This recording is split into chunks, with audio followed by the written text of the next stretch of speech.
Dili makabuayahan. Unsa man day na nung? Kugita man itay. Ayo. Hoy, day, are lingkod. Ay nung. Oh, Ha, nakoy tuyo ni mo no? sa man pabarang ka? Ah, wala man nung, wala ko Oh. ipabarang. Pag ingon na kay pabarang kay atong barangon, sa may problema nimo? Sa problema ko nung ba kay mga matay man akong bana no? Oh, kuyawa gud ana. O gani nung ah. Be palang taw ko na ko sa imong palad, be. Ngara kato sang plaza na ug kan. Kato nang lang taon. Kuyaw kay na. Kuyaw day na no? Kuyaw kay ngano. Be, ato sang klaron. Pulo na kabuklong na nga matay. Kadaghan na pod. O gani.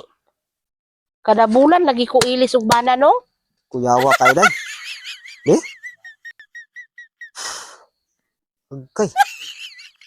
Kuyaw makay ni day. Dili makabuayahan. Unsa man day na nung? Agay, kuyawa gud ani. Kugita man itay. Ha? Kugita. Sa daghan kay nga kung gitambalan day. Lahi gid ni imo ha. Nganong kugita man ni? Bukan buaya man ni. Nya kaning imo ha, kugita. Pag sure diha nung Sus. uy, naaday kugita nung. Naa lagi. Oh, klaro kay na sa imong palad oh. Be? Kugita lagi. O kugita daghan kay gaway oh. Oh, nang mga gaway niya oh. Lah, ag ulo ani day, kuha ra bang ulo dire? Bikin to kuno day, be. Katong klaro honog asa giding ulo ani. Kuyaw na nung? Ha?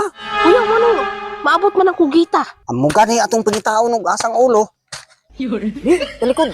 Mo nang mga matay na imong mga bana kay kulabtingan ng mga lagay.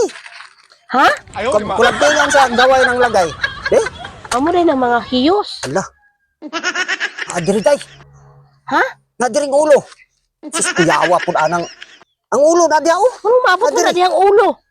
Ay wata ka balo og Diri rata maglantaw, yan naabot ang ulo. gaway ra na diri. Ang ulo duha to dito patuwang. Nang saon mo na nung. Pero ay so simple ra kay na kunaday. Dali ra kay natambalan.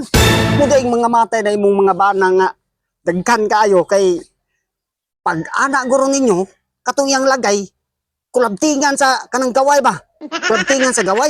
Amo nang matay gid sila kay katong gaway kulabting mo to sa lagay. Ito pagbunlot di na maibot noon ang lagay. Naibot raman. Sus. Pero delikado mo to nabunog kayo tong lagay ato kay ikulabtingan maisa katong mga gaway niya ba. Pero simple ra kay na day. Dali kay na pagawso ng inanang pa na. Kanang mga kugita. Sus dali. Og ako ipatambalo na na. Karyot ra. Ang sama na akong kursunada ka ato ng tambalan. Saon man nimo pagtambal nung. Ari dayo. Bitindog sabi. Klarohon sa nato. Di ialsa ko no gamay mong sinina bi. Ay sus na laging ulo diri. Kanang iyang ulo. Ug ato ng paunan. Anang iyang mga gaway. Mugawas po na siya. Diha po na mugawas. Sus kana day. Murag dili na ginamadalag kuot day. Sa kung paminaw ra, di ginamadalag kuot. Madahan po ka nung uy, dili po kuuto nung uy. Sana man ang imo. Ay, wala mong guntay laing solusyon ana. Ang akong solusyon ana day, sayo na kayo. Saon man di ay nung. So simple ra kayo, be? Kabantay ka sa kong lagay. Ato nang ipaon diha. Kay pagpaon nimo sa lagay diha, ug gawas man ang iyang kuunang tong yang mga kulamoy ba? Pag aksyon niya kulabting sa lagay, ako ding gulitan. Kaya itong birahon ba kay para gawas ginan siya. Nabuhat man ang imo Ay hanong. dili lagi day, simple ra kayo. Saman, kursunada ka? Bahalag di matangtang na kugitaha da lang uy. Ato rang paunan. Ipaon ako na akong lagay diha. Uy, bahala ka rin nung. Para magulitan ako ang iyang mga gaway ba? Man ang imo nung. So, bisag kinsay patambalon nimo ana day, ang solusyon ana maura gina paunan gina siya at para makagunit din ta sa gaway. Kung saan man na mo gawas ba na kutkuto nimo? Mo basig mapatay po ka nung. Dili lagi kay gunitan man sa dayon ako pag sulod sa lagay mukulabting siya.